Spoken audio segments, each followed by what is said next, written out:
que impulsa este proyecto. Sean bienvenidos y bienvenidas. Este proyecto, como les indicaba, es un proyecto que lo coordina la Fundación internetbolivia.org con apoyo de la Organización Derechos Digitales de Chile y la Fundación Friedrich Ebert Stiftung en Bolivia. Este es un proyecto que surge en el marco electoral boliviano para hacerse las mayores interrogantes sobre cómo orientar la política pública tecnológica para el desarrollo y en el marco del respeto de los derechos humanos en Bolivia. En este segundo conversatorio digital, denominado Lo digital es de quien lo usa, soberanía tecnológica en Bolivia, nos acompañan Francisco Canedo.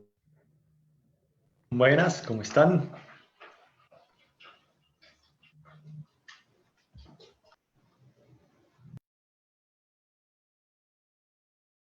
Un saludo más largo necesito. Aló, creo que te quedaste congelado, Chris. Sí, creo que Cristian nos ha dejado.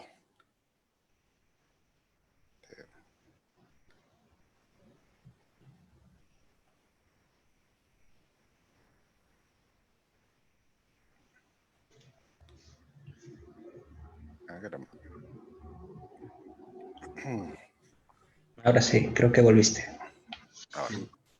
Ahora estamos, ¿me escuchan? Sí. ¿Hasta dónde me escucharon para no repetir? Francisco Canedo. Francisco Canedo, gracias. Bueno, nos acompaña Francisco Canedo, reconocido politólogo con amplia experiencia en temas de prospectiva política. Naira Val, comunicadora e investigadora en temas de gobierno electrónico y feminismo. Ambos desarrollaron el paper que se comentará a continuación sobre soberanía tecnológica en Bolivia, en los planes de desarrollo y gobierno electrónico.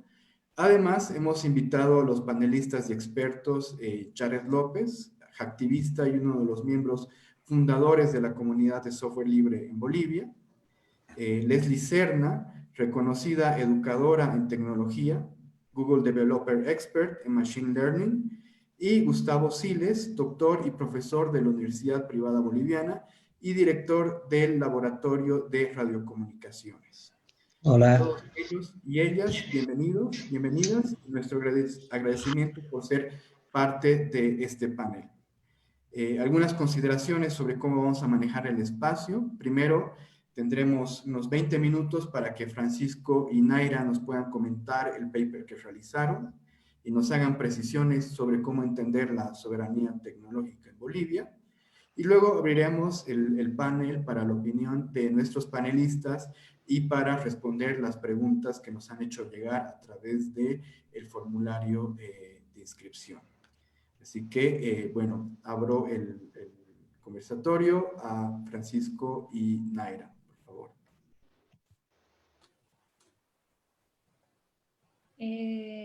Buenas tardes. A mí me ha tocado iniciar la exposición. Acá comparto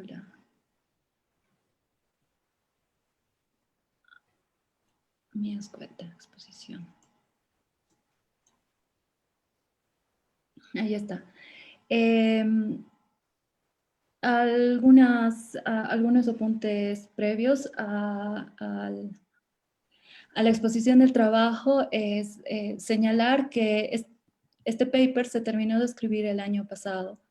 Por lo mismo, antes de empezar, quiero compartir que hasta el 5 de mayo se abrieron 25.595 repositorios de Open Data, brindando información abierta y libre sobre mapas con datos en tiempo real, proyectos sobre el genoma del virus, para entender mejor cómo funciona o cómo reacciona el COVID-19, metodologías, herramientas, hasta el desarrollo de proyectos como respiradores, aplicaciones y tests para determinar si una persona está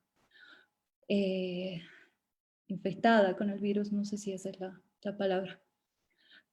¿A qué quiero llegar con esta información? Que aunque tal vez no parece, porque parece que el mundo tiene temas más urgentes,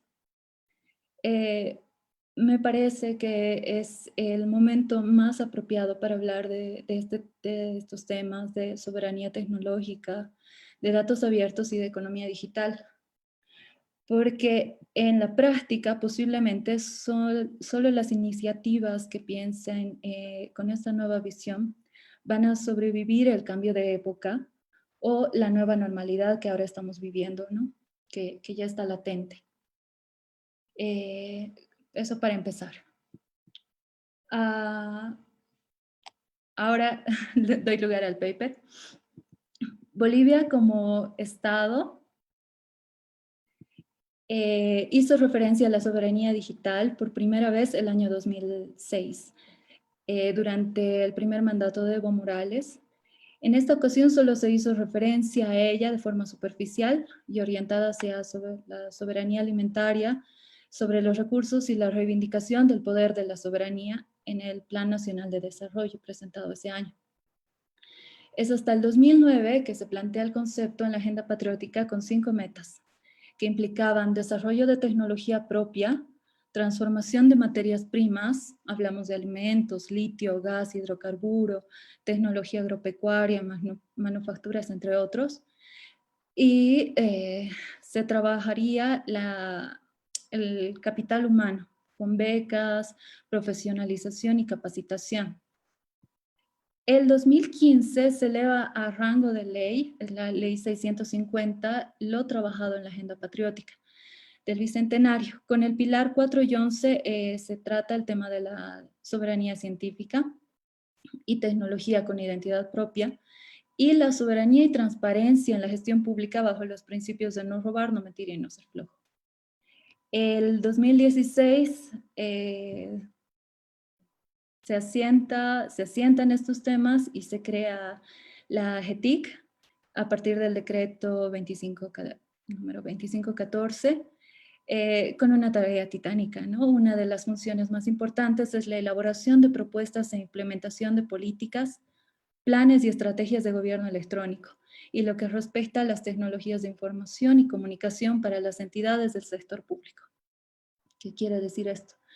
Que trabajamos por primera vez en que todo el Estado funcione con software libre, que haya una transición a la implementación, ¿no?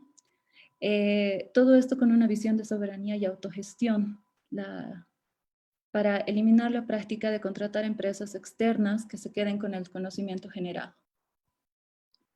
En los primeros años de trabajo de la GETIC, se han abordado diferentes trabajos. Voy a dar como una breve y escueta lista. Desarrollaron una plataforma de interoperabilidad para la gestión de trámites entre entidades y la ciudadanía, el portal de ciudadanía digital, la oficina virtual de trámites. En proyecto quedaron la ley de acceso a la información y la ley de protección de datos personales. Esto es importante porque eran demandas de la ciudadanía. Con el decreto supremo 3251 se da lugar a la migración e implementación de los planes de software libre en instituciones del Estado, que ya tendría que haber comenzado este año. Lineamientos de Bolivia a tu servicio para uniformar páginas web del Estado y mejorar la relación con la ciudadanía, que es una demanda constante que se han identificado en la realización de la agenda digital, que se ha llevado a cabo el 2019. Como algo que es tal vez no tangible para algunas personas, se tendieron 50 kilómetros de cable de fibra óptica, lo que significa que 96 entidades públicas del nivel central están en este momento conectadas a la red estatal de fibra óptica. Se inició el trabajo de gestión del Centro de Gestión de Incidentes Informáticos, que además de evitar vulnerabilidades en las entidades estatales, acompañaba el proceso de los planes institucionales de seguridad. Entonces, hasta finales del 2019, hasta septiembre y octubre, habían 101 planes institucionales de gobierno electrónico. 76 entidades ya habían presentado sus planes institucionales para uso de software libre y estándares abiertos abiertos y 96 instituciones presentaron su PISI, ¿no?, sobre seguridad informática. Estas son las líneas estratégicas que se han trabajado: infraestructura y conectividad, investigación, innovación y desarrollo tecnológico, interoperabilidad y ciudadanía digital, que se ha trabajado a partir de un portal. Todo este trabajo, estas líneas estratégicas, tienen una línea transversal de seguridad informática que es básica para desarrollar capacidades institucionales, normativas y herramientas para prevenir y responder ante distintas situaciones que pueden afectar a las instituciones. ¿Por qué es importante nombrar este trabajo y la normativa con la que se cuenta? Porque existe un avance acompañado por comunidades interesados en la temática, no se parte de cero. Esto no quiere decir que en este momento Bolivia ya tiene soberanía tecnológica, sino que se estaba construyendo con las observaciones pertinentes, ¿no? Siempre hay cosas que pueden mejorarse, hay observaciones siempre, y que deben ser tomadas en cuenta. Está claro que en el trabajo que se ha realizado, que todo este trabajo significa un fuerte componente político que entra en consonancia con la narrativa del gobierno, lo que supone también buscar voluntades y consensos, pero lo que hemos visto en el paper es que el horizonte de soberanía tecnológica no estaba totalmente compartido o entendido por todos los que eran parte del proceso, ¿no? Entonces, en Bolivia la soberanía tecnológica se entendió de 4 maneras: como una forma de acumulación de riqueza o conocimiento, como una forma de control de la información, porque hay una falta de leyes puntuales, por ejemplo, la Ley de Acceso a la Información Pública. La idea de independencia, ya sea de empresas o de otros países. Y finalmente, como una forma de articular enfoques de desarrollo desde el gobierno, el Estado y o la sociedad civil. Ahora, como el paper se escribió el año pasado, nuestro contexto era un proceso electoral futuro al que no hemos llegado todavía y no sabemos cuándo vamos a llegar o cómo va a ser abordado. Entonces, pero podemos quedarnos en la visión macro que es pertinente en este momento. Entonces, las perspectivas del debate en la región y seguramente en el mundo es con respecto a la relación de la soberanía tecnológica con la capacidad de cada estado, y el otro es el de la neutralidad tecnológica, ¿no? Por un lado, es necesario que el Estado tenga control de la tecnología que utiliza. Hay razones políticas y económicas en este sentido, pero en gran parte del trabajo desarrollado, el Estado acaba siendo solo un administrador de esta tecnología, reduciendo la dimensión de derechos a una relación Estado-usuario. No estamos hablando de ciudadanos, estamos hablando de usuarios. Colocar el Estado como protagonista va en contra de la lógica por la cual la soberanía tecnológica privilegia las necesidades de la ciudadanía frente al mercado o al mismo gobierno. Que debe ser el actor central es la ciudadanía, no el Estado. Entonces, me apuro un poquito para darle lugar a Francisco, a Pancho. Algunas conclusiones parciales son la importancia de la neutralidad tecnológica, entender la implicación política que implica el uso de software libre, por qué nos interesa, por qué es importante, y esto no solo desde el gobierno, sino como ciudadanos.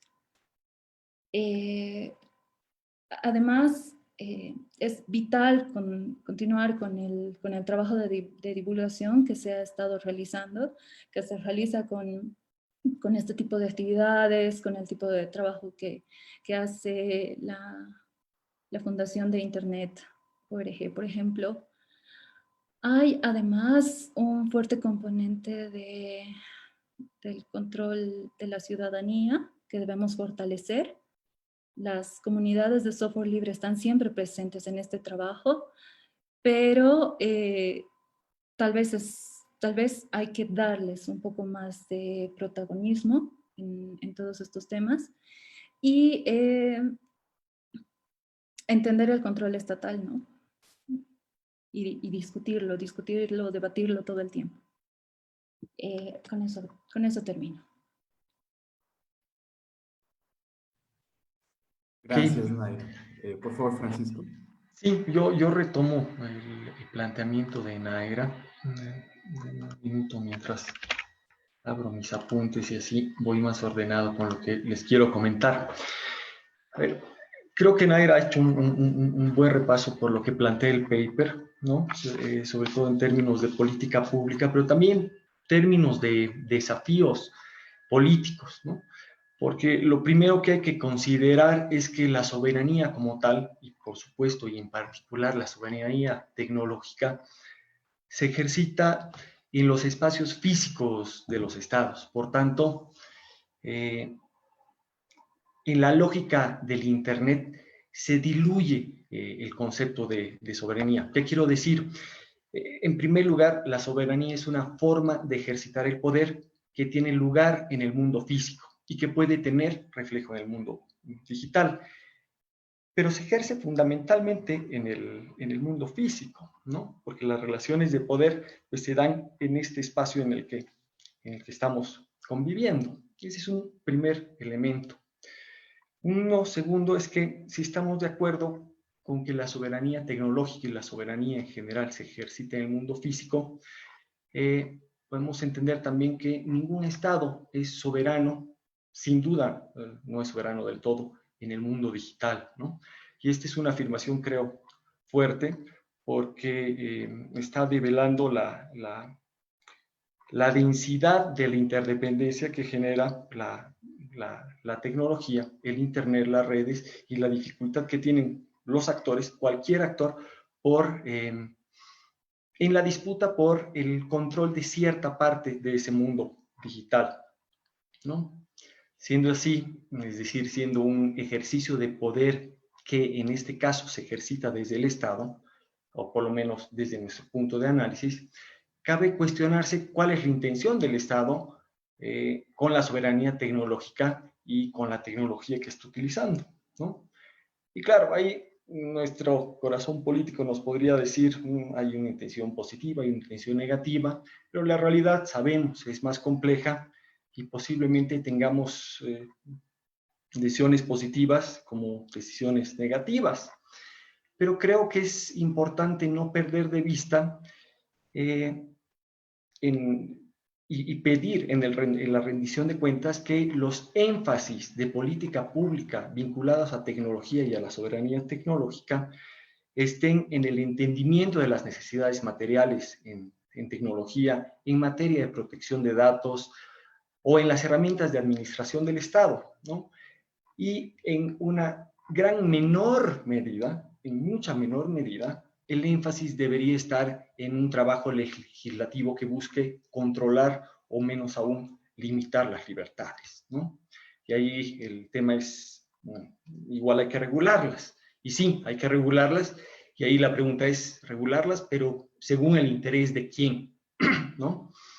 Lo que quiero plantear con todo lo que estoy diciendo es que la soberanía tecnológica no es un tema técnico solamente, ¿no? Tiene implicaciones técnicas. Es, sin lugar a dudas, un espacio político de debate, pero también de acción política, donde las decisiones tienen un fuerte reflejo en la realidad material de la ciudadanía, ¿no? Entonces, siendo así, siendo un tema político, a las decisiones políticas vinculadas a soberanía tecnológica que puede tomar cada gobierno, hay que sumarle los intereses geopolíticos de otros estados, y de otros actores de la comunidad internacional que tienen un importantísimo peso en el tema, ¿no? Las transnacionales y, por ejemplo, las cuatro grandes, ¿no? Google, Facebook, etc. Entonces, la soberanía tecnológica responde a un debate más amplio sobre los esquemas de poder que están detrás de la tecnología y, por tanto, también refleja a nivel estatal un peso político, ¿no? Y debería reflejar al mismo tiempo una posición política. Y es ahí donde se han hecho esfuerzos, evidentemente, Naira lo ha comentado, pero el país no ha terminado de construir una visión política, idealmente de Estado, sobre soberanía tecnológica, ¿no? Ahora, antes de profundizar en este tema que es importante, quiero puntualizar que más allá de cualquier contenido que se le puede asignar a la soberanía tecnológica, porque eso es debatible, cuando me refiero a soberanía tecnológica, me refiero a esta que contiene al menos 4 elementos, ¿no? Control de la tecnología, perdón, 3 elementos. Un control de la tecnología, quién controla, cómo la controla, la transparencia en el uso y desarrollo de dicha tecnología y los datos, por supuesto, que se producen, y 3, la independencia respecto a terceros en el uso de la tecnología. Eso como apunte. Dicho esto, decía que la posición de nuestro país nunca ha terminado de cuajar, es decir, nunca hemos terminado de desarrollar una visión o una política sobre la soberanía tecnológica. Aunque han habido intentos, han habido visiones, debates, etc.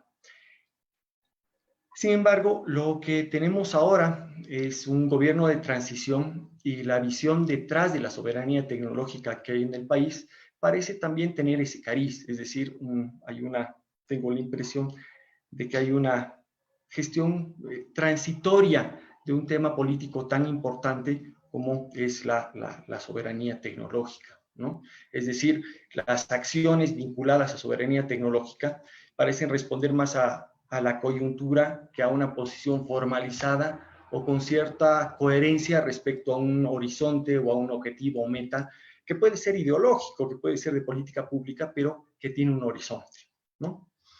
Ahora bien, dicho esto, y lo dicho hasta aquí, es para mostrar que hay una relación entre la visión política de soberanía tecnológica y la realidad fáctica, ¿no? Incluso, y quizás sobre todo, en momentos tan distintos, tan anormales como los que estamos pasando, ¿no? En tiempos de pandemia. Y nos muestra la pandemia vinculada a la soberanía tecnológica que hay que asignarle un peso político, ¿no? Y hay que reflexionarla desde una dimensión política, no solamente desde el Estado, sino también desde las otras partes interesadas y en particular la soberanía. Y es que dependiendo de las relaciones de poder y de la visión con que se despliega la soberanía tecnológica, también depende si la tecnología está privilegiando las necesidades de la ciudadanía, si está considerando a la ciudadanía como protagonista o si está facilitando la producción de bienes públicos o al contrario, se está sirviendo de la tecnología y de las capacidades estatales para alimentar intereses personales, ¿no? Pero vuelvo a la relación entre soberanía tecnológica y el momento COVID que estamos viviendo, ¿no? Y es que si algo, y con esto cierro, y es que si algo ha provocado la pandemia es miedo, y ese miedo muchas veces acelera el debate que ya estábamos teniendo respecto a seguridad frente a libertad, ¿no? ¿Cuánta seguridad, cuánta libertad, ¿no? Como si fueran polares o como si fuera una suma cero, pero bueno, más o menos así está instalando el debate. En este sentido, una noción clara de soberanía tecnológica, en tanto horizonte normativo de política pública, puede resultar un buen continente, ¿no? De otra forma, decisiones importantes, decisiones de carácter político, pueden quedar subordinadas a criterios más bien técnicos. Y doy 2 ejemplos concretos con los que cierro. Primer ejemplo, hace poco el país ha comprado 170 respiradores.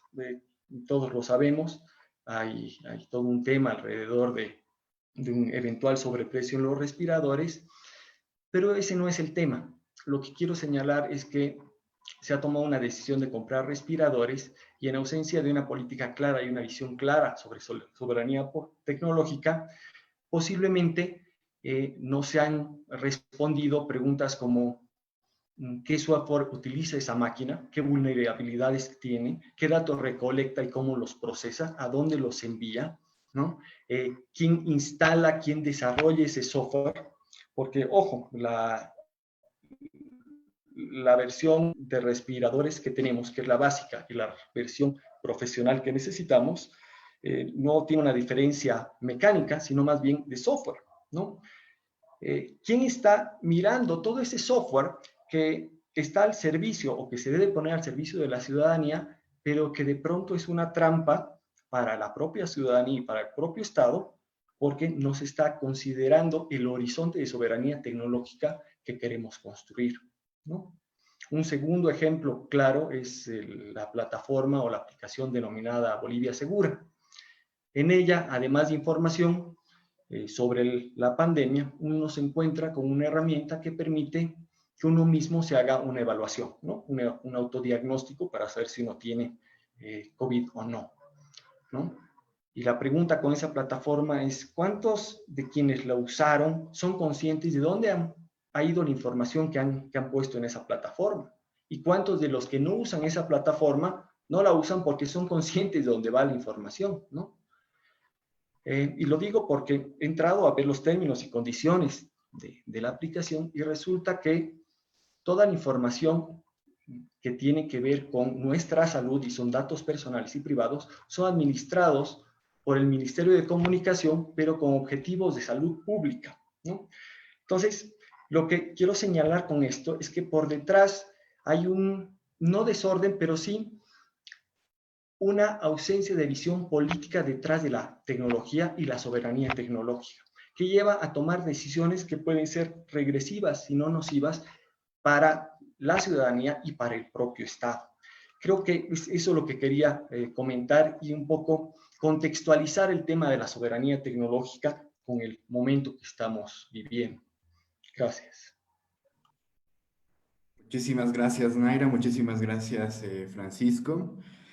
Esta manera como has cerrado tu participación, Francisco, de hecho era como yo quería cerrar el evento, así que, bueno, no voy a poder cerrarlo así, pero muchas gracias por poner en la mesa este tema sobre los respiradores, que es también un tema de soberanía tecnológica.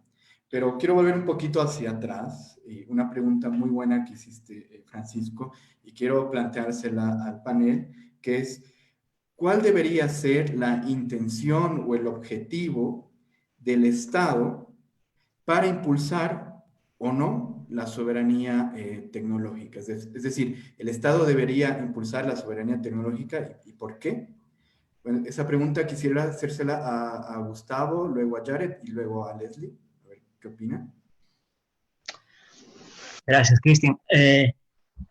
Yo creo que el horizonte tiene que ser siempre la sociedad civil, o sea, la gente, el pueblo, o sea, cualquier política de cualquier gobierno que esté a la cabeza de un Estado, desde mi punto de vista, tiene que velar siempre por la seguridad de las personas, no poner digamos, en bandeja datos del tipo que sea de la población. Entonces, yo creo que yo pondría en primera línea eso, pues los derechos de las personas, la privacidad. Creo que en esa línea me voy un poco más del lado de lo que ha pasado en Europa, ¿no? Con que son como más proteccionistas en ese sentido, ¿no? Y luego en segunda línea, claro, pondría un poco lo que han comentado, ¿no? O sea, un Estado que controle las tecnologías que se van a implementar para la seguridad propia del aparato público, digamos, ¿no? Bueno, eso. Gracias. ¿Jared? Hola, hola. ¿Me escucha, no? Ya, perfecto. El tema de soberanía tecnológica está muy ligado a la obligación que tiene un Estado contra sus ciudadanos, ¿no? Al momento que uno va y deja su información en cualquier entidad pública, nosotros deberíamos saber que esa información está bien resguardada, no la puede ver cualquiera, ¿no? Es una especie como la ASFI, tiene bastantes normativas respecto a eso contra el tema del secreto financiero y todo lo demás, lo cual el Estado nunca lo ha tomado como tal, ¿no? Nunca lo ha tomado como tal. Y también quería acotar que más allá que la soberanía tecnológica es obligación del Estado, también es la responsabilidad del ciudadano exigirla, ¿no? Por ejemplo, me acuerdo que en muchas ocasiones, cuando uno quería descargarse para llenar un formulario, te pedían que utilices una aplicación X y que solo funciona en Windows, ¿no? Por ejemplo, impuestos nacionales, el Facilito, ¿no? El gran Facilito, solo funciona en Windows. Yo que utilizo Linux, ¿no? Yo no quiero, ya no he utilizado Windows hace mucho tiempo, pero me obligan a conseguirme una licencia porque tengo que comprarme la licencia, ¿no? Aunque en nuestra sociedad el tema de utilizar licencia ya es otro tema, ¿no? Pero radica en ese punto en que no puedes obligar al ciudadano a instalarse o a descargar algún software que no sea con un estándar, que no se maneje un estándar y ese estándar sea público como tal, ¿no? También quería hacer un acotamiento a lo que estaban hablando los que han hecho el paper, y no sé cuánto les ha pagado Microsoft, no sé cuánto les ha pagado por colocar el término de neutralidad tecnológica, ¿no? Eso lo voy a averiguar. El término de neutralidad tecnológica no existe, no existe. Es parte del lobby de Microsoft en la época oscura, cuando un gobierno quería utilizar software libre. Microsoft colocaba todo su marketing tecnológico para decir, no, un Estado no puede irse solo por un lado, tiene que existir neutralidad. Y en tecnología no existe ese término. Peor cuando un Estado tiene que garantizar el acceso libre de la información entre todas sus instituciones y lo demás. Así que por favor, ese término sáquenlo de ahí porque voy a hacerles una demanda exactamente, ¿ya? Por esa palabra nada más en Chile y en Perú no tienen leyes de software libre en su estado. Por esa palabra nada más, ¿no? Imagínense el contexto, ¿no? Así que aparte de ahí, la soberanía tecnológica en un gobierno es obligatorio, moralmente, éticamente y económicamente, ¿no? Así que, bueno, hasta aquí quedo. Gracias. Gracias, Jared. Importante aporte en neutralidad tecnológica hay que revisar. Leslie, ¿vos qué opinas con todo esto que estamos conversando? ¿Y cuál debería ser el rol del Estado en impulsar o no la soberanía tecnológica? Hola, muy buenas tardes y muchísimas gracias por la invitación. Pues creo que coincido con algunas participaciones anteriores, principalmente por el tema de la privacidad de los datos. Creo que es muy importante prestarle la atención necesaria. Como mencionaban también el tema del GDPR, que es algo que ha salido en Europa. Pues desde mi lado como desarrolladora de software, pues la noticia nos caía rara al principio, estando en Europa, para el tema de desarrollo móvil principalmente, que yo estaba en una comunidad allá.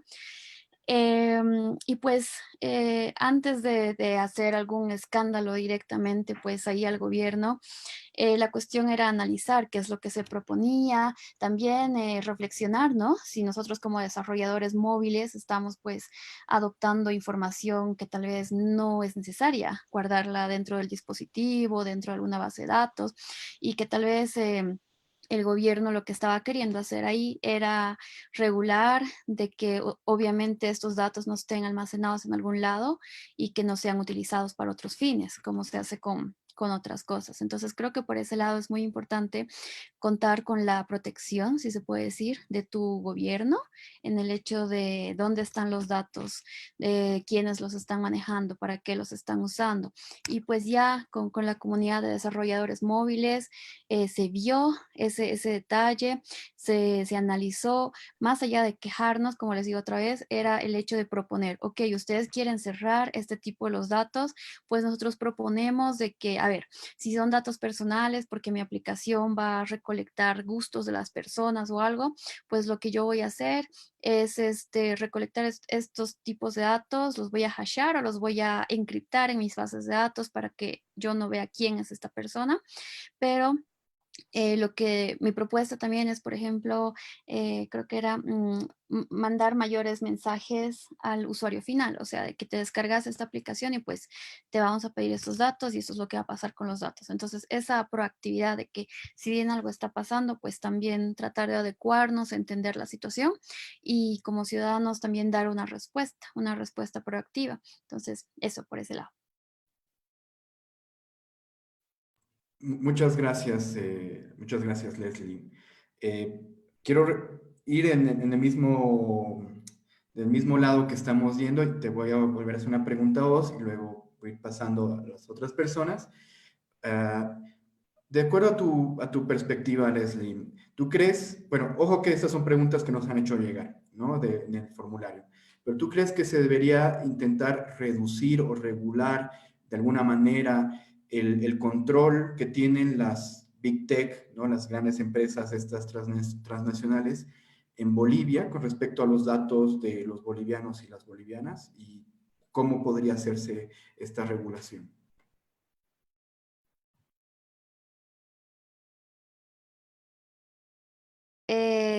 Si bien las las grandes empresas de tecnología, la verdad, con todo lo que nos dan, que es gratis, nos cobran pues con los datos y con un montón de cosas por detrás.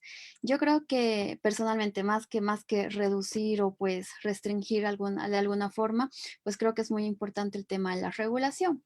Ahora, yo creo que todo tiene un lado bueno, un lado malo, dependiendo cómo lo queramos aplicar. Bueno, yo parto, pero de este punto de que nosotros los datos que generamos como ciudadanos, como nación, creo que sí te tienen que estar en la nación y pues tienen que estar resguardados acá, que no es que venga otra nación a llevarse los datos y demás. Pero también veo, como les decía otra vez, el tema de la proactividad, de que una empresa en tecnología global, pues no es que a Bolivia le está robando los datos, sino es que donde sea que la gente esté usando el servicio de esta gran compañía Amazon, Google, pues tienen los datos de esas personas, de esos países, etcétera. Ahora, yo he visto que con base a eso, pues, por ejemplo, Google ha sacado estos reportes de movilidad y la reducción de movilidad de muchos países. Entonces, a mí me pareció súper chévere porque hemos podido comparar, digamos, en Latinoamérica, qué países han tenido qué curvas de movilidad y reducción de movilidad, etcétera. Pero también por el otro lado se ve de que, pues, ¿por qué tienen ellos esos datos y por qué nosotros no, almacenados de alguna forma? Entonces, por ese lado creo que es muy importante la parte de lo que es la regularización. Si bien alguien los tiene, pues también tendríamos que tener ese acceso como país y solo nosotros a ese acceso de los datos, ¿verdad?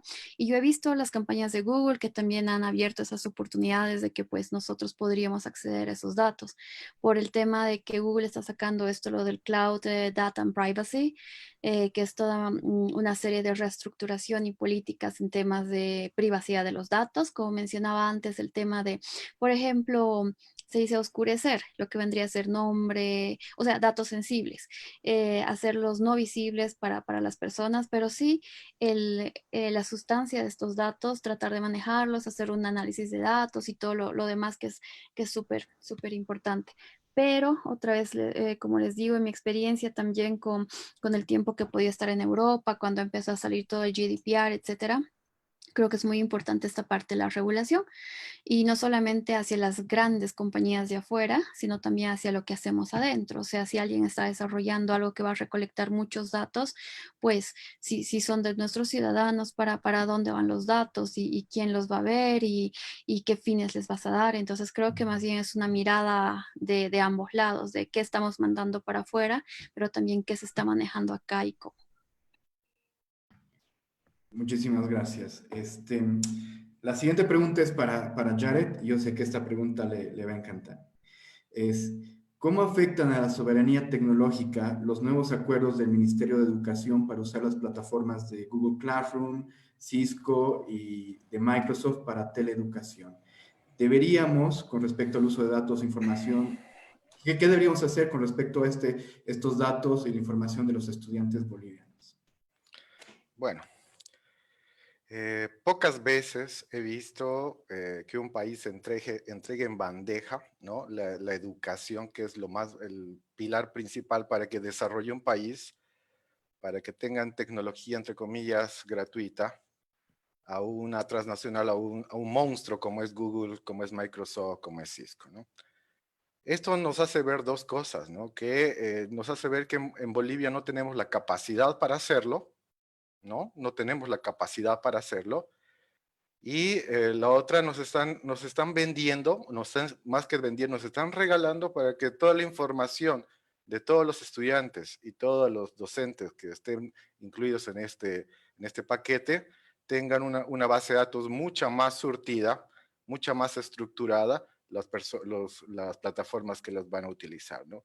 El término de dependencia tecnológica, el término de brecha digital, son cosas que nos están rompiendo con estos convenios que están haciendo, ¿no? Cosas tan simples como hizo Perú en 20 días de hacer un portal educativo para que toda la población pueda acceder de forma rápida. Y entiendo yo que también han tenido lo que se tiene aquí en Bolivia, que ha costado bastante, un PIT. Un PIT es un punto neurálgico donde todas las telcos convergen. Y si se tiene eso, hacer transmisión local debería ser gratuita en tiempos de pandemia, ¿no?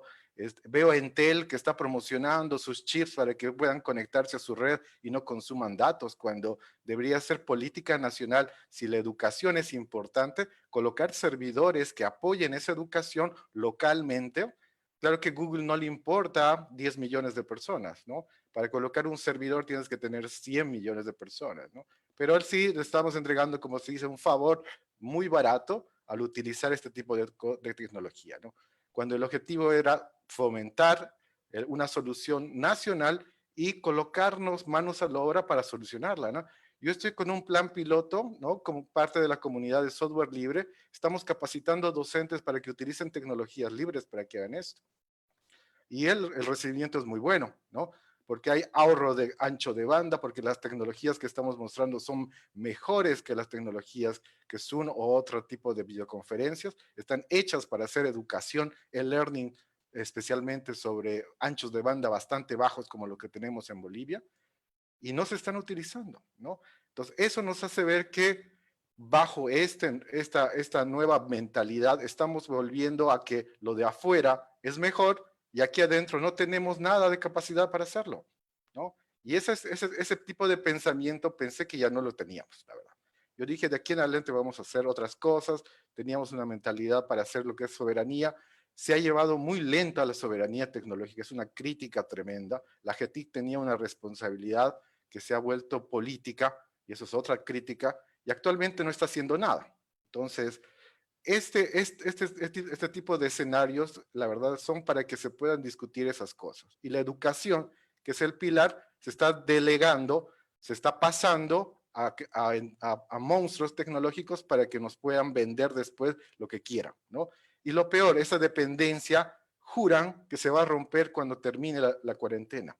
Cuando es el mismo concepto que yo doy para varias de mis clases cuando les digo, el tema de software libre, ¿no? Es un tema bastante parecido comparando con software propietario como Microsoft, es bastante parecido como decirle a un niño, ¿tú quieres comer dulces o quieres comer verdura? ¿No? Y eso es también para que entiendan que es neutralidad tecnológica. Eso no es neutralidad tecnológica. A un niño, a alguien tienes que decirle, la verdura es mejor que los dulces, ¿no? Y eso es soberanía, decir qué cosa es lo mejor para mi gente, ¿no? Entonces, el gobierno, la verdad, se aplazó completamente. La GETIC ya no cumple funciones, debería, la verdad, desaparecer, ¿no? Está gastando plata de nosotros, los contribuyentes, y no está generando nada. Entonces, para mí, de aquí en adelante se tiene que empezar en foja cero. Tenemos que volver a hacer los ladrillos de lo que es soberanía tecnológica y ver qué se puede rescatar de lo que se hizo antes. Gracias, Jared. Gustavo, desde tu perspectiva, ¿qué rol deberían tener las empresas bolivianas y las universidades? Vos vienes de una universidad, en justamente generar plataformas educativas y en fortalecer la soberanía tecnológica, o no debería tener ningún rol. ¿Cuál es tu opinión al respecto?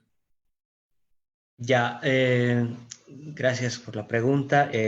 Bueno, y antes que nada coincido bastante con Jared, con lo que acaba de decir en su intervención. Bueno, a ver, yo sí que en Bolivia he hecho muchísimo de menos la participación de digamos, del sector privado en todo lo que tiene que ver investigación, desarrollo, innovación, que finalmente, a ver, pensemos que estas empresas privadas están basadas aquí en Bolivia, por tanto, bueno, pues en principio se espera o se piensa que generan sus productos o sus servicios para la sociedad. Hombre, habrá las que trabajan para empresas de afuera, que muchas de las de desarrollo de software, pues entiendo que trabajan básicamente para empresas de afuera, entonces, por tanto, no sé cuánto de contribución, aparte de, digamos, que le pagan salarios a sus empleados o reciben salarios y lo gastan, digamos,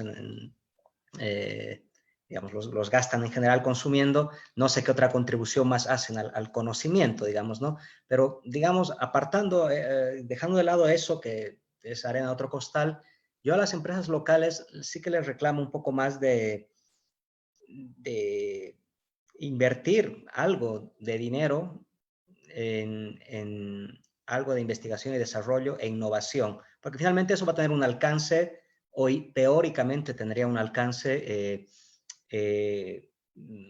un impacto local, ¿no? Dado que fabrican productos o generan servicios para consumo local de la sociedad civil, pues oye, podrían invertir un poco y en esa línea aliarse con las universidades, que dicho sea de paso, también doy un toque de atención respecto al paper que me lo leí. Claro, uno buscaba la palabra universidad en el paper y no se la menciona en ningún lugar, digamos, ¿no? Que era un poco llamativo y ya si no preocupante, ¿no? Que se hablaba mucho de la sociedad civil en el artículo, que está bien, pero parecería que esa tercera pata, bueno, por lo que sea, no se la ha mencionado o qué sé yo. Bueno, entonces, yo creo que hay pocas, no diré ninguna, pero muy pocas empresas tecnológicas que estén en temas de I+D. Sé que Halasoft tiene alguna unidad de I+D. Harán algunos proyectos, esperaría que los difundieran, esperaría que los sacaran al circuito, digamos, más académico, ¿por qué no? O sea, el circuito académico en el que nos movemos nosotros, los que estamos en ello, es decir, publicaciones, que sacan una publicación, que fueran a algún congreso, o que si hay un congreso local acá de tecnología, que los hay, organizados por no sé, pues el IE Cubo u otras organizaciones, que estén ahí las empresas, pues, ¿por qué Jala no va a presentar en un artículo que haya escrito, que yo creo que tienen toda la capacidad de hacerlo sus ingenieros, ir a presentar sus trabajos? No sé por qué no lo hacen. Yo hasta ahora no lo he visto, ¿eh? Y he ido a unos cuantos congresos desde que me vine de España acá. He ido a unos cuantos y no he visto nada. Ninguna empresa que haya presentado nada. Bueno, puede ser porque no tengan nada que presentar, pero algunas que tienen, como Jala, yo echo en falta eso, ¿no? Y luego otra cosa sería que den el salto a hacer proyectos conjuntos con universidades, ¿no? Tendríamos que sentarnos a hablar y, bueno, ver qué cosas les interesan, qué cosas les podemos resolver nosotros. Finalmente ese impacto no va a ser solo para mí como académico y decir, oh, yo estoy trabajando con X empresa, bueno, no es mi dominio la informática, o sea, yo no trabajaría con Jala quizás, pero no sé, pues Entel, por ejemplo, ¿no? U otra. Sentarnos a hablar y a ver qué dentro de las capacidades de mi laboratorio o de otro laboratorio, de otro profesor u profesora, qué cosa podemos resolverles, siempre dentro de lo razonable, ¿no? Y de ciertos presupuestos. Obviamente eso tiene que pagarlo alguien, o, ¿por qué no?, conjuntamente ir a buscar financiamiento fuera, digamos, ¿no? Es decir, ok, tenemos un proyecto, empresa, universidad, o universidades, ¿por qué no hacer un consorcio e ir a buscar financiamiento fuera, ¿no? Se puede ir, según el área, se puede tratar de conseguir financiamiento afuera, ¿no? En concursos y demás. Luego, ¿qué más? Tenía que apuntar alguna cosa. Bueno, no, eso creo que respecto a tu pregunta, Cristian. Muchísimas gracias. Naira, ¿vos qué opinas de todo esto que estamos hablando, pero sobre todo enfocado en un país como Bolivia, que tiene obviamente ciertas limitaciones en recursos, en ciertas capacidades? ¿Tú crees que la soberanía tecnológica es posible en Bolivia?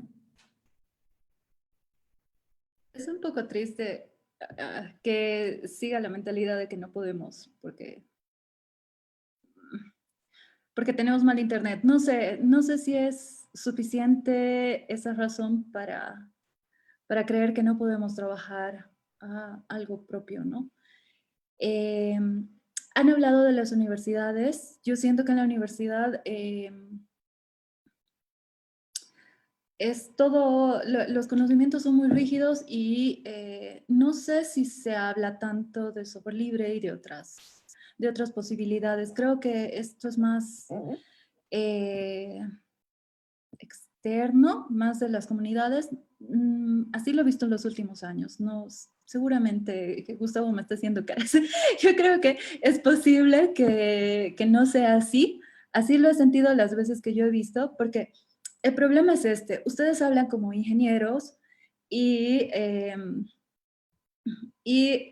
en el código de los ingenieros. Entonces, la ciudadanía en general, otras carreras a las que también les interesaría trabajar estos temas, no, no lo encontramos, no sé si atractivo o interesante o vamos a poder trabajar en esto, sino como, esto es algo de personas que saben de este tema, 6 en punto. entonces yo mejor no me meto porque seguro voy a es bien difícil y han sido pasos bien muy pequeños los que se ha estado dando, por ejemplo, con los periodistas para que adopten muchas cosas para la investigación, el trabajo con datos, todo esto que en las universidades no te enseñan. Entonces, al final acabamos pensando que no podemos hacerlo porque además, ¿cuál es la necesidad si Google y otras cosas nos dan todo ya gratis? ¿No? Porque he visto que esto es sumamente latente y en la cuenta de internet ORG se ha intentado explicar la diferencia entre gratuito, libre y abierto porque son conceptos muy sencillos que todavía la ciudadanía no lo entiende a cabalidad. Hoy día la Eli estaba preguntando si realmente es útil o no, de quién es la tecnología, y le han contestado que utilizan Teams de esa empresa que no tengo que nombrar para que Jared no me demande. Entonces, yo digo, claro, ahorita nos parece todo esto maravilloso, la Noemí de la comunidad libre también dice eso, se está generando una necesidad. En cualquier momento eso va a tener un costo y eso va a ahondar las brechas educativas, ¿no? Las brechas que ya hay en la educación. Entonces, no se piensa esto solo porque nosotros somos buenos tipos y queremos compartir todo, sino porque hay que ofrecer igualdad de capacidades, igualdad de experiencias a personas que tienen muy diferente forma de vida, ¿no? O sea, el área rural y el área urbana parecen dos mundos distintos en algunos momentos. Y eso nos hace pensar que nosotros estamos incapacitados para trabajar este tema cuando lo hemos hecho. Lo hemos hecho, hay experiencias que pueden ser seguramente criticables, todo es criticable, y mejoradas, pero ha habido una experiencia muy valiosa entre el 2018 y el de 2019 para que estudiantes aprendan herramientas de software libre. Ha funcionado muy bien. De hecho, se han apropiado tanto estas herramientas que a final de curso los alumnos estaban en capacidad de darles clases a sus profesores, ¿no es cierto? O sea, además de traducir todo esto e implicar a la ciudadanía en por qué es un tema importante, está que dejemos de creer que nosotros estamos limitados por alguna cosa externa, ¿no? O sea, hay colegios en el Alto que han aprendido a utilizar herramientas de software libre y han hecho animaciones que no te enseñan ni en la universidad. Entonces, creer que porque han habido algunos traspiés en cómo está adoptando el Estado boliviano el tema de la soberanía tecnológica y que hay que tirar todo eso por la borda, es también injusto, ¿no? O sea, hay un background importante, se puede trabajar sobre eso y es necesario trabajar sobre eso, ¿no? Entonces, Gracias, Naira. Me parece una importante reflexión de la que hace sobre si hay capacidades. A veces no siempre esas capacidades son visibilizadas, pero creo que se puede trabajar al respecto. Quiero virar un poquito ahí el debate antes de volver a las herramientas y algunas de las herramientas que mencionó Jared, que hay muchas preguntas para Jared. Vamos a volver en este momento a Jared, pero antes quería hacer una pregunta a Francisco, que la hace una fanática de Watchmen, y es, si los datos los maneja el gobierno para nuestra protección, ¿quién nos protege del gobierno? Es una pregunta fantástica, ¿no? Para empezar, por las implicaciones que contiene, ¿no? Parte del hecho de que se debe desconfiar del Estado, ¿no? Entonces, ese es un primer apunte que me parece fantástico, ¿no? Porque nos está hablando de la relación que tenemos los ciudadanos con el Estado y lo que proyectamos como relación, ¿no? Y es un poco lo que se menciona en el paper y lo dijo Naira en la exposición, ¿no? Cuando se trata de tecnología, la relación Estado-ciudadanía se ha reducido a relación Estado-usuario, ¿no? Entonces, se ha vaciado de todos los potenciales en términos de capacidades, en términos de agencia, que puede generar una relación más sustantiva entre Estado, ciudadanía, mediado por la tecnología, con una visión por lo menos meridianamente clara de soberanía tecnológica. Pero concentrándome en la pregunta, ¿quién nos defiende del Estado? Ahí está la necesidad de definir con meridiana claridad la soberanía tecnológica, ¿no? Y ahí está la importancia de politizar temas que se los tiene como algo técnicos, ¿no? Lo mencionaba Naira ahora mismo. Hay incluso un lenguaje, ¿no?, alrededor del tema de tecnología que es muy técnico, está muy vinculado al trabajo de los ingenieros, de las ingenieras, pero hay que hacer un esfuerzo por traducir ese lenguaje, ¿no? Por socializar un debate que es fundamental porque nos toca a todos, además, en todos los aspectos de la vida, ¿no? Hemos hablado aquí mismo, educación, salud, bienestar, desarrollo, incluso los sistemas que estamos utilizando ahora mismo, en este momento, para esta reunión, ¿no? Entonces, las implicaciones son muy, muy densas. Y me quedo con lo primero que dije, ¿no? O sea, ya en la pregunta creo que está la respuesta. Hemos construido una relación de desconfianza con el Estado y hemos reducido la relación con el Estado, cuando se trata de tecnología, a una relación usuario-prestador de servicios. Entonces, claramente algo tiene que cambiar, algo está mal. Entonces, hay que generar las condiciones de ese cambio. Y hay que generar incentivos para que ese cambio sea posible. ese incentivo solo se puede construir desde sociedad civil, desde universidades, desde colectivos, ¿no? Hay que hacer fuerza, hay que hacer presión, hay que politizar la tecnología, hay que construir un horizonte de soberanía tecnológica que nos permita administrar mejor estas herramientas que están en todos los espacios de nuestra vida, ¿no? Creo que me quedara con esa reflexión a partir de la pregunta, Cristian. Muchas gracias, Francisco. Bueno, Jared tiene muchísimas preguntas en el chat, así que voy a tomar dos. Una es sobre cuáles son esas plataformas o sitios web hechos en Bolivia que usan menos ancho de banda y cuáles pueden servir para la educación. Y si nos puedes contar ese proyecto piloto del cual hablaste. Ya, perfecto, muchas gracias.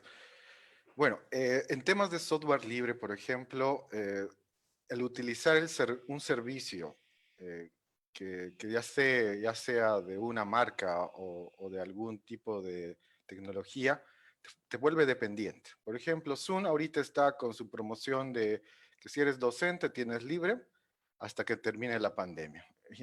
Y la pandemia no va a terminar pronto, ¿no? Eso ya lo estamos viendo con todo lo que vemos en las noticias.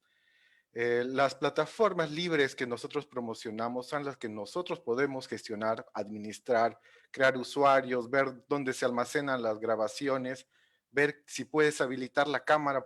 Por ejemplo, lo que estamos haciendo nosotros es pues una charla amena y todos nos estamos viendo la cara unos a otros.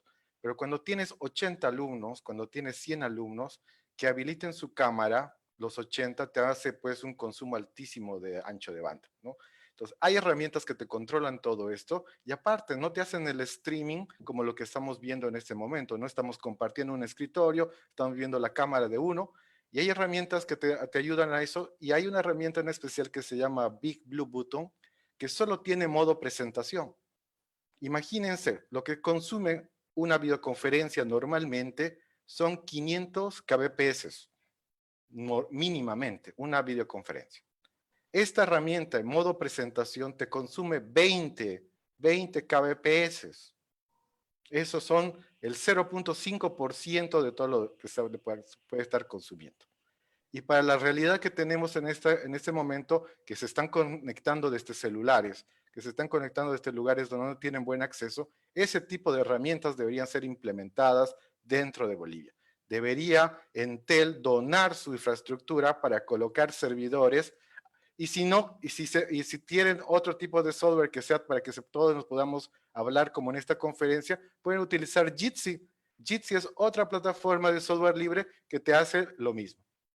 Pero para educación nosotros estamos recomendando y bajo este plan piloto que hemos hecho, hemos habilitado un servidor, un servidor en internet, ¿no? No tenemos acceso al PIT, lamentablemente aquí no es fácil acceder al PIT.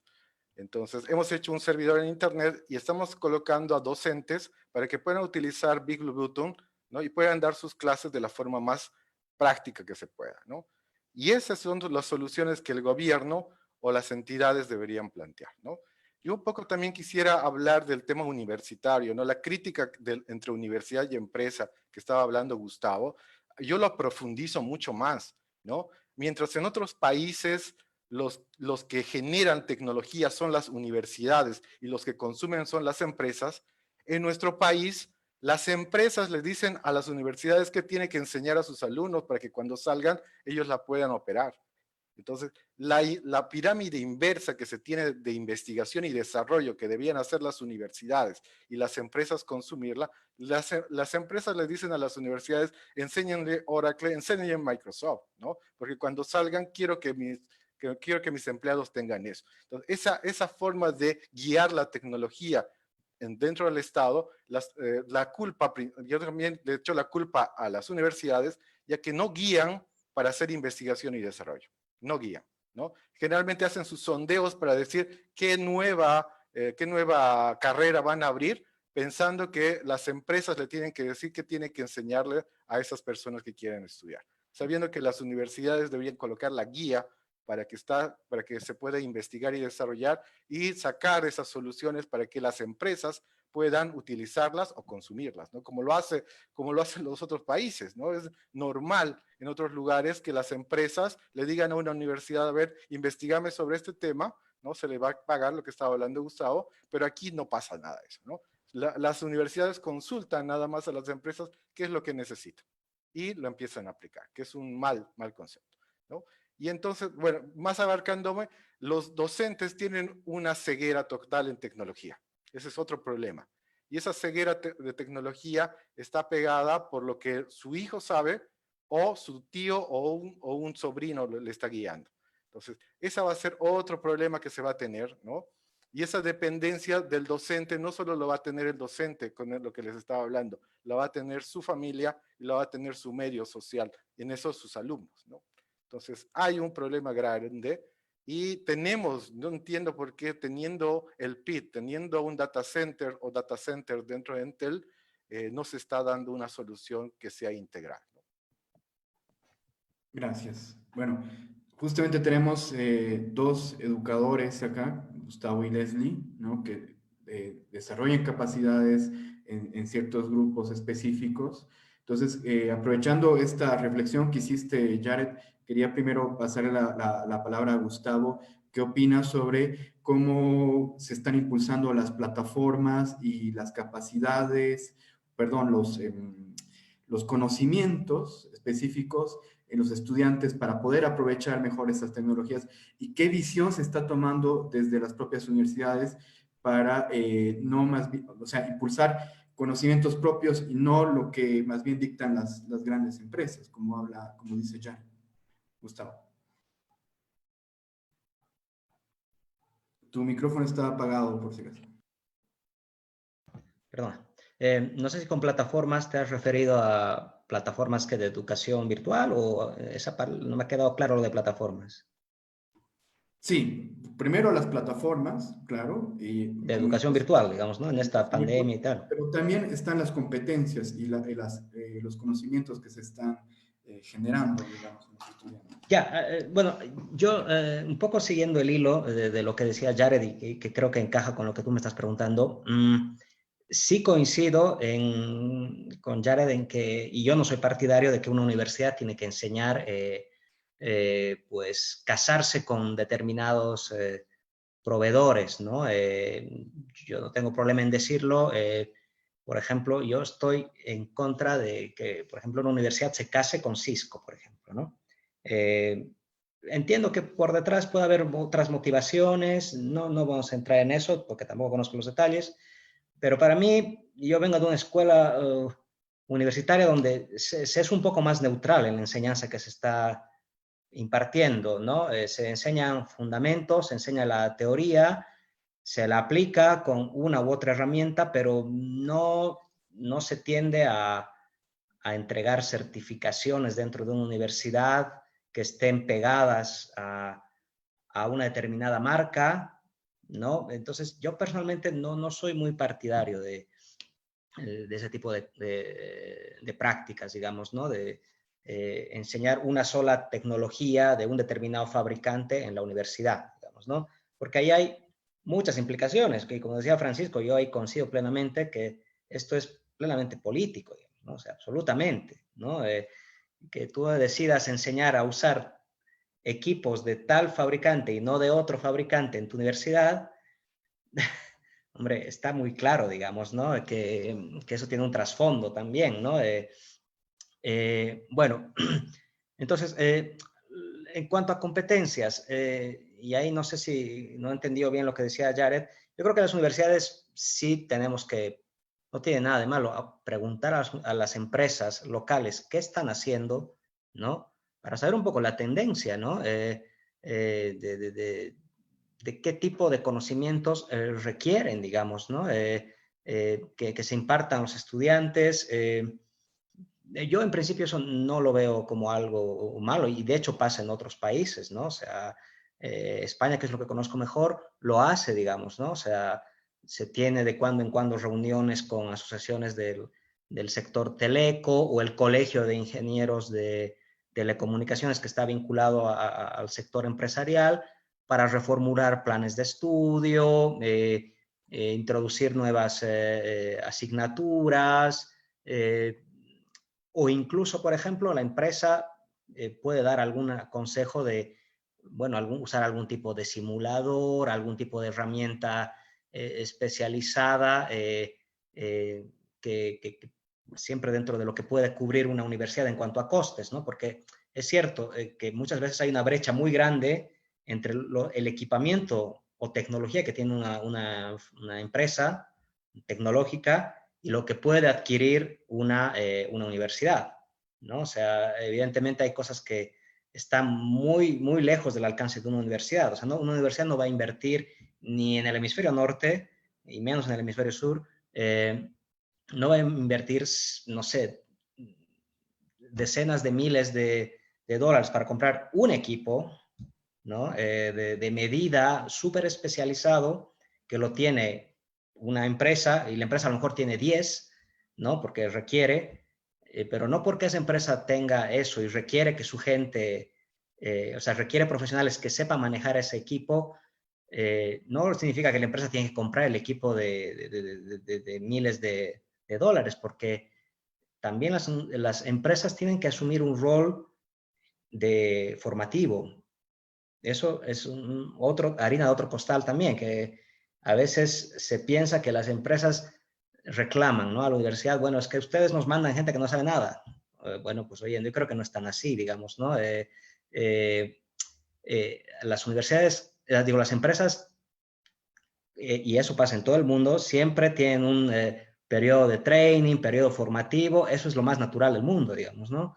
Entonces, así como la universidad tiene que entregar profesionales con una base sólida teórica y ciertos conocimientos prácticos mínimos a la empresa, pues la empresa también tiene que asumir un rol formativo, ¿no? No es directamente meterlo a hacer cosas y como no sabe, bueno, tirarle las piedras a la universidad. Yo creo que no, esa es una mala relación, digamos, ¿no? Y sobre las plataformas, bueno,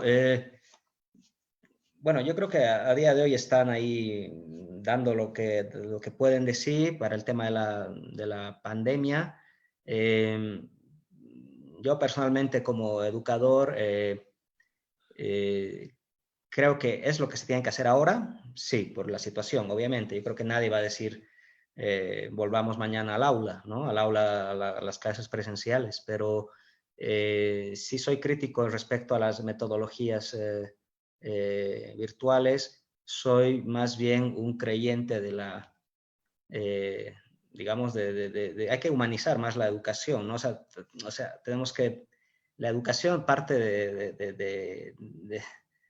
tiene que ser presencial y tenemos que, es más integral, no es solo enseñar ecuaciones y ya, ¿no? Es interactuar con el otro, con la otra, interpelar, que los estudiantes, digamos, se vean interpelados en el aula. Por tanto, aquello que ha salido de que, bueno, ahora la pandemia es el pistoletazo para el arranque de la educación virtual y que ojalá ahora todo sea virtual, pues yo ahí creo que pongo reparos. Soy más de otra línea. Hay que usar ahora las plataformas, sí, pero que ojalá y pronto volvamos a la normalidad. ¿Okay? Gracias. Leslie, ¿vos qué opinas? Porque tengo entendido que tú también eres instructora de varios cursos virtuales. ¿Cómo funciona eso? Y también quería consultarte si, bueno, con respecto a lo que mencionó Gustavo, muy importante es si las universidades en Bolivia están generando las capacidades necesarias para que las empresas acá puedan generar bienes y servicios adecuados, competentes a nivel tecnológico. O sea, ¿qué opinas? ¿Cómo están? ¿Qué tal? Me encanta hablar de educación y creo que tengo varios sentimientos encontrados con lo que he escuchado. Principalmente, pues yo sí me ha gustado enseñar, más bueno, compartir conocimiento desde muy jovencita, desde el colegio principal realmente. Y pues he tenido la experiencia de enseñar en universidad, formalmente. En pregrado, posgrado, también he podido enseñar en bootcamps, los famosos bootcamps que son cortos, cursos cortos, orientados a pues, que uno adquiere estabilidad en cierto tiempo y sales hecho un genio para esto, o sea, ese tipo de educación. Y también he estado en lo que es educación virtual. He tenido experiencia en lo que es Platzi, una plataforma latinoamericana para dar clases virtuales, que son videos principalmente. También tengo experiencia con Udacity, que es otra plataforma muy grande de educación, por el tema de las mentorías. O sea, lo que ellos hacen es pues armar los cursos en videos, pero también tienen este lado humano, o sea, una persona detrás de la computadora que está ahí para atender las preguntas de los estudiantes. Entonces, básicamente ese es mi rol con Udacity.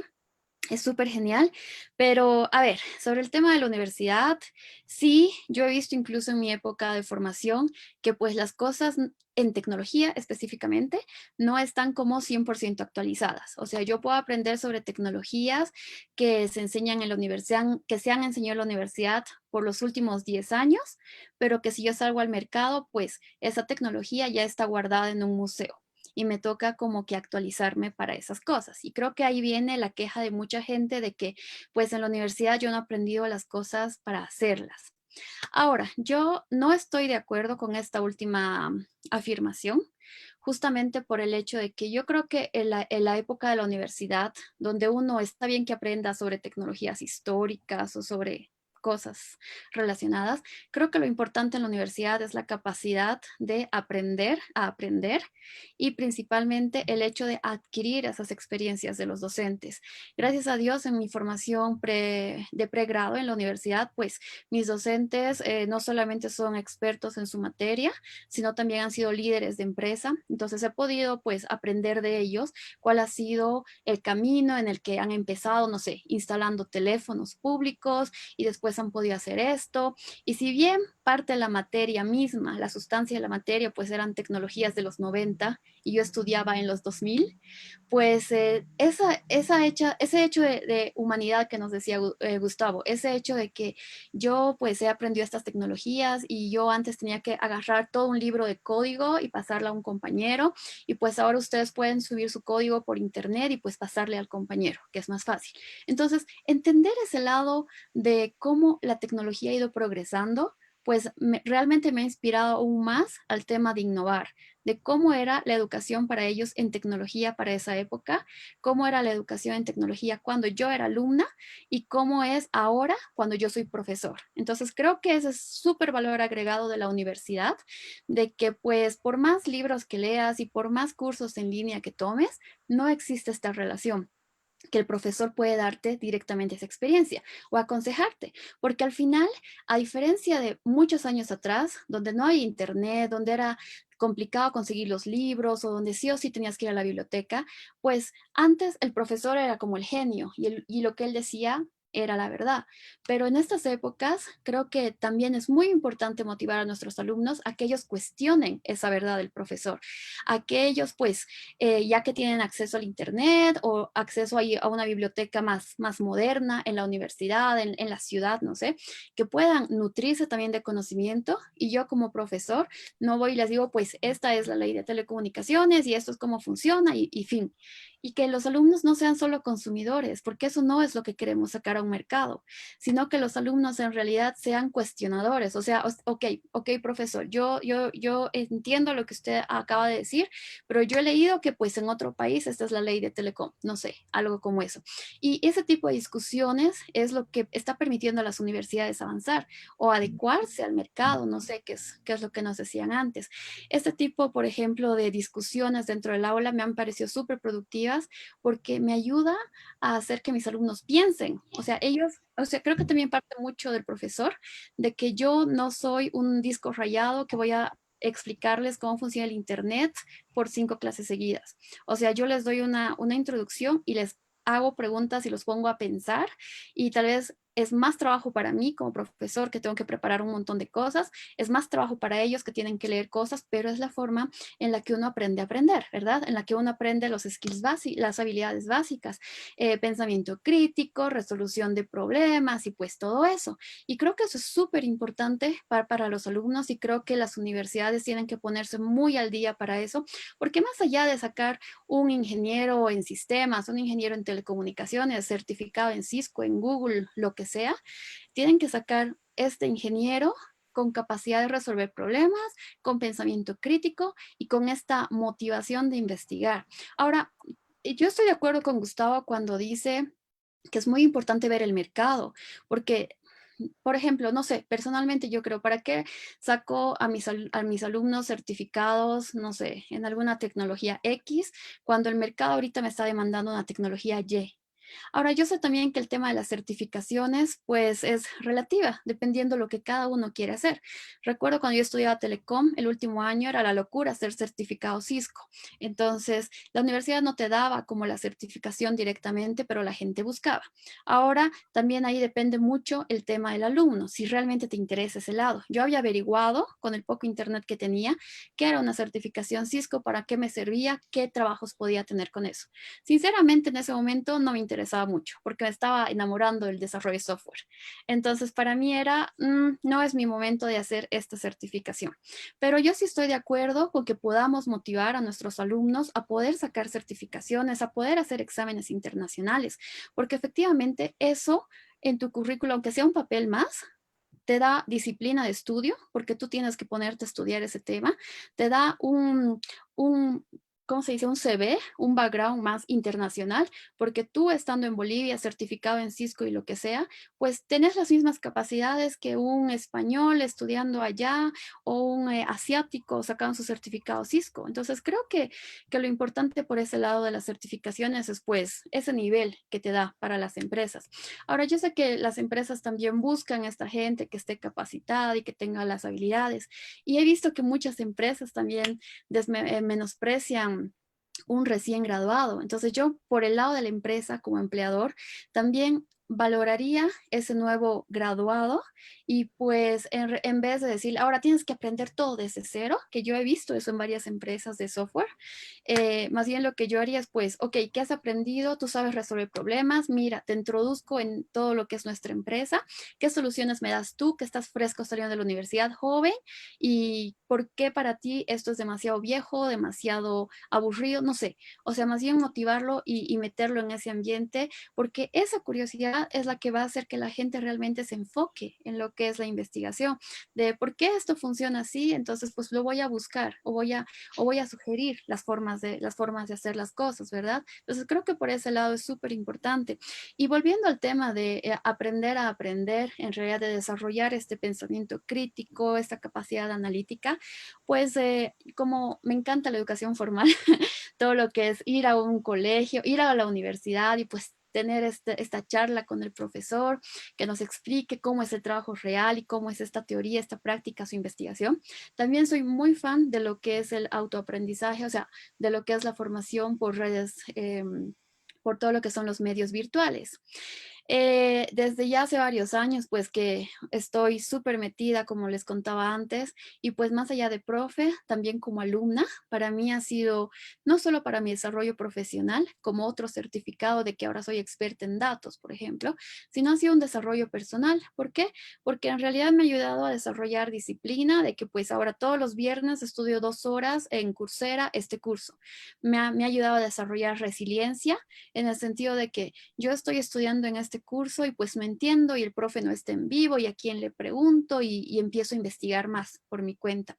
Y me ha ayudado a desarrollar más esta capacidad de criterio, ¿verdad? De que, a ver, en ese curso me están enseñando de esta forma, ¿qué hubiera dicho mi profesor? O este sentido de comunidad. A ver, pregunto en las comunidades de tecnología, chicos, que tengo una duda sobre esto, a ver qué me cuentan. Y crear ese conocimiento en conjunto, que creo que las épocas actuales lo ameritan, porque no solamente yo frente a la pantalla, otra vez explicando cosas. Y no significa de que haga un streaming de lo que el profesor me explica u otras cosas, sino más bien renovar y innovar en todo lo que es el tema, este tema que les decía, ¿no? Darles curiosidades, pues investiguen, hacerles pensar y generar este ambiente de educación que realmente no va a volver a ser el mismo después de todas estas medidas de estar en casa y demás, pero yo creo que eso es súper importante. Y ahora sobre lo que decían de casarse con tecnologías, pues el mercado a veces te exige que seas bien chico Google o bien chica Microsoft, lo que sea, pero creo que eso también es algo muy personal en el hecho de que pues si yo me especializo, bueno, ese es mi caso, ¿no? Muy personal, yo me especializo más en tecnologías Google y estoy haciendo eso, eso no me impide, por ejemplo, usar una Mac o usar Azure, que es una nube de Microsoft, o hacer otras cosas. Yo entiendo bien qué es, o sea, qué compromiso, partnership, lo que sea, yo tengo con una empresa, pero tengo que estar abierto a todas las necesidades. Y como todos necesitamos esto de aprender más y hacer un trabajo, pues a la oferta del mercado uno va a presentarse, ¿verdad? Si el mercado está pidiendo más cosas, no sé, en desarrollo Microsoft, pues eso. Si está pidiendo más habilidades en lo que es manejo de la nube, eso. Por eso yo creo que en realidad la raíz de todo eso es de que uno pueda tener resolución de problemas, pensamiento crítico, la capacidad de aprender personal, o sea, la capacidad de autoaprendizaje, de que uno pueda aprender por su cuenta, que sea autodidacta. Y pues bien, si yo hacía productos para la nube de Google y pues ahora tengo una mejor oportunidad de trabajo o investigación que me interesa y pues es la nube de Amazon, no sé, pues es otro. Ahora aquí también algo muy importante que hemos estado hablando durante el tema de soberanía, pues yo he visto mucho talento boliviano, la verdad, en tecnología. Chicos que son capísimos para el análisis de datos, que son capísimos para el desarrollo móvil, para el desarrollo web. Y pues yo creo que más bien sería incentivarlos a ellos, que incluso más allá de tener esa mentalidad, ahora soy muy capo en móvil y me voy a ir a Google, me voy a ir a esto, está bien, pero también imagínate con esta capacidad que tienes, cómo puedes aportar al país, cómo podemos mejorar las aplicaciones que existen, cómo con una universidad pueden que esté haciendo alguna investigación y necesita a un desarrollador tan capo, puede contactarse contigo. Entonces creo que hay muchas brechas en realidad que tenemos que ayudar a resolver también como educadores. O sea, como les digo otra vez, no solamente el hecho de rellenarlos de conocimiento a los chicos en el aula, sino ayudarlos a pensar, o sea, enseñarles a pensar en último caso, y pues abrirles, ¿no? Esas ventanas, oportunidades, pues mira, está bien que tú aspires a grandes empresas tech, pero también desde acá, hoy mismo, tú puedes empezar a hacer cosas grandes por el país, por ti mismo, por tu empresa, no sé, entonces creo que hay mucho trabajo que hacer en todo ese tema. Muchas gracias, Leslie. Voy a retomar un poco el debate hacia el tema de la soberanía tecnológica como tal, como proceso político que estábamos llevando a cabo como país. Y hay una pregunta muy específica ahí y quisiera hacérsela a Jared. Es si estamos en el punto más crítico en este momento con respecto a la soberanía tecnológica, ¿no? Es decir, se está perdiendo, se ha paralizado, no sé, ¿cuál es tu opinión? Bueno, basta ver un botón como muestra, ¿no? Se tiene, todavía tengo la fe que todavía se tiene los 7 años de implementación. Pasó el año pasado para hacer el tema del reglamento y entiendo que deberíamos tener 6 años más para hacer este tipo de implementación, ¿no? Este año lo estoy viendo perdido porque se ha paralizado todo, ¿no? El tema de la soberanía o la tecnología que tenían que empezar a utilizar todos los ministerios se ha parado completamente. El mismo hecho de que impuestos ya no tenga los certificados digitales o el servicio en línea para hacer las facturas ha paralizado una cantidad que no conocemos de sistemas que ya estaban implementándose, ¿no?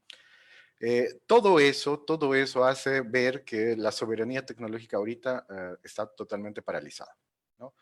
No, el hecho de que la educación, el Ministerio de Educación haya confiado más en tecnologías de afuera y no haya ni siquiera consultado, no sé la verdad si habrá consultado a alguien de la GETIC o qué proyectos tenían, ¿no? Eso nos hace dar otra muestra que no tenemos ningún tipo de soberanía tecnológica, ¿no? Y al final, lo único que vamos a quedar haciendo en este año, yo estimo, aparte de quejarnos, yo por mi parte voy a hacer algo más práctico, ¿no? Yo voy a tratar de dar soluciones, porque ser un hacktivista, ¿no? Es dar soluciones y no solo quejarse. Entonces yo, las veces que pueda implementar un servidor para que los docentes puedan utilizar software libre, lo voy a hacer, ¿no? Las veces que los docentes quieran capacitarse en tecnologías de software libre, lo voy a hacer, ¿no?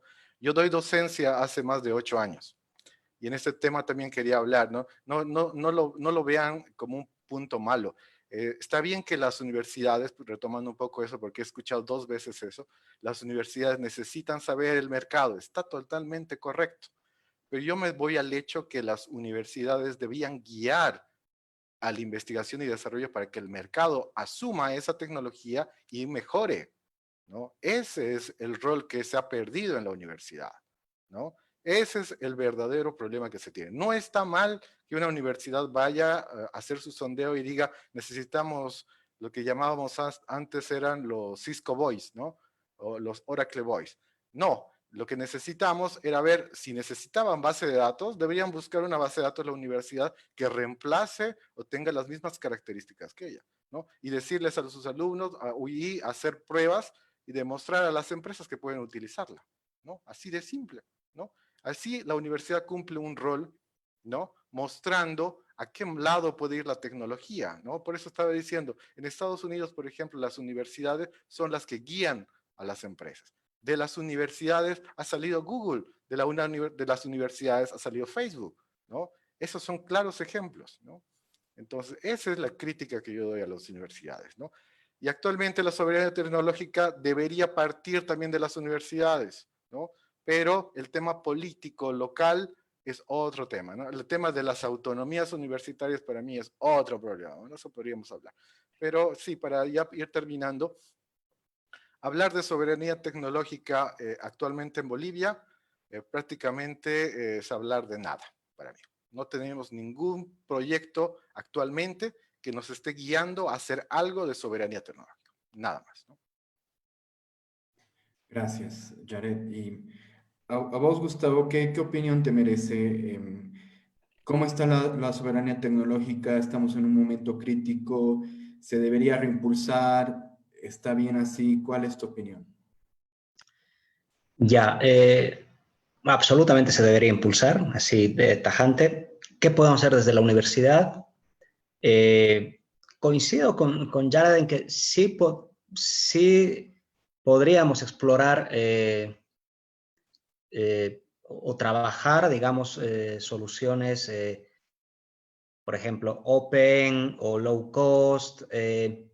Se está haciendo, ¿no? De hecho, en mi universidad hay algunos investigadores que trabajan en el área óptica, por ejemplo, de láseres y demás, que desarrollan dispositivos con el móvil, ¿no? Con el teléfono móvil, han construido algún microscopio.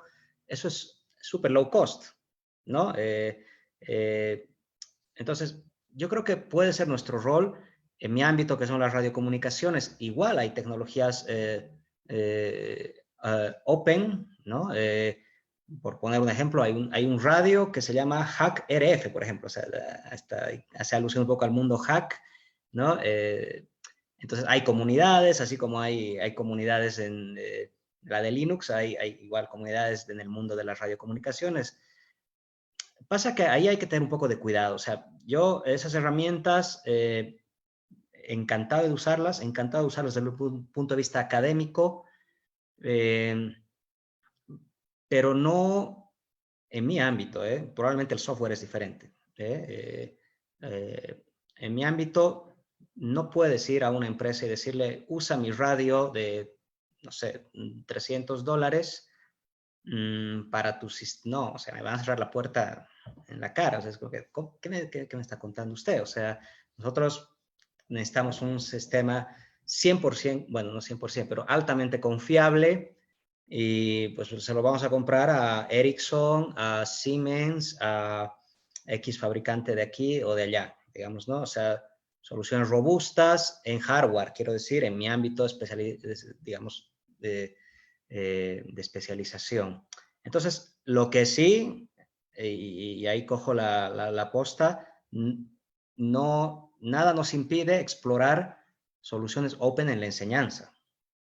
Eso estoy plenamente de acuerdo, digamos, ¿no? Que eso salte al mundo de la empresa, en determinados ámbitos puede que sí, por ejemplo en el software, ¿no? Que quizás ahí Jared o Leslie pueden dar más luces, no lo sé, pero quizás ese puede ser un aporte para nosotros desde la academia, tratar de explorar un poco más eso y ser un poco más de aporte en la soberanía tecnológica. Eso uno, el aporte también debería partir por mezclarnos más empresa, universidad, que los unos decidan invertir un poco más para mejorar soluciones concretas que beneficien a la sociedad, ¿no? Con soluciones open o ya no tan open, digamos, ¿no? Pero el tema es usar tecnología para el beneficio de problemas concretos de la sociedad. Y creo que por ahí también va el tema de la soberanía tecnológica, creo yo. O sea, no vamos a hacer un proyecto con una empresa o un municipio que me financie a mí algo para hacer una red comunitaria, pero que no le va a servir a nadie, digamos, ¿no? O sea, tiene que servirle a alguien, ¿no? Igual una empresa, es una empresa de fabricación de lo que sea, pues, y quiere innovar algo y se apoya en la universidad y decide invertir X monto de dinero, ese es un escenario que no existe en Bolivia, dicho sea de paso, pues, hombre, tendrán que innovar algo y sacar resultados, conclusiones, y ya entrando al plano académico, pues mostrarlo, publicar, escribir algo, que eso tampoco se nos olvide, y también va a la comunidad más del mundo, digamos, la comunidad libre, digamos, software libre. También se ha hecho un poco menos, un poco más participación. Tampoco yo les he visto, bueno, tampoco participó tanto en congresos de software, pero así como desarrollan soluciones, que me parece estupendo que lo hagan, dicho sea de paso, eso se tiene que difundir, se tiene que compartir. O sea, hemos desarrollado un servidor con estas funcionalidades y las hemos optimizado, y comparándola con esta solución que se ha hecho en que X país o X empresa, vean que obtenemos mejores rendimientos o vean que tenemos menor ancho de consumo de ancho de banda, lo que acaba de decir Jared, pues oye, eso hay que difundirlo, digamos, ¿no? Tiene que compartirse con la gente, ¿no? Eso también es parte de la soberanía tecnológica para mí, el compartir conocimiento, ¿no? No solo, uno, las universidades, que es como nuestro rol, digamos, principal, el compartir conocimiento, no solo en aulas, sino a la comunidad, pero también las comunidades deberían compartir, y no solo entre sus miembros, que bueno, que pues está bien, pero compartir a la comunidad, ¿no? ¿Qué están haciendo? ¿Cuáles son las ventajas? Mostrarlo en un congreso, escribir algo, escribir un white paper, esto que le llaman los anglosajones, casos de estudio, eso, porque y a lo mejor eso nos llegaría también a nosotros como académicos, ¿no? Que finalmente, y ayer lo veía en otro webinar, una académica decía, finalmente lo que hace un profesor es un alto porcentaje de su tiempo es leer papers, digamos, ¿no?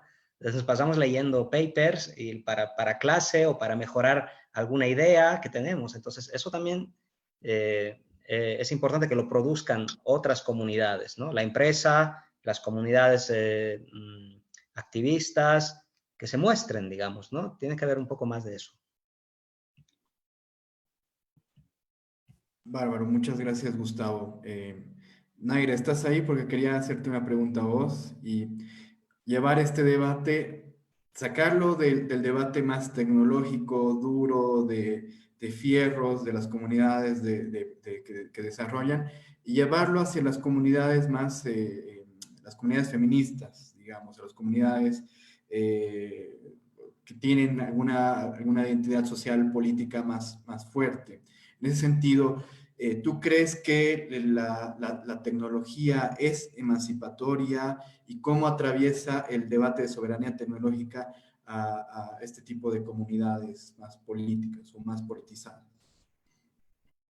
Mm, eh, el Internet es como tan enorme que eh, la tuición de cada país es bastante limitada, ¿no? En muchos sentidos, pero, por ejemplo, que no es algo totalmente feminista, pero hay movimientos zapatistas que trabajan en Internet, se mueven en Internet hace más de 15 años posiblemente. Y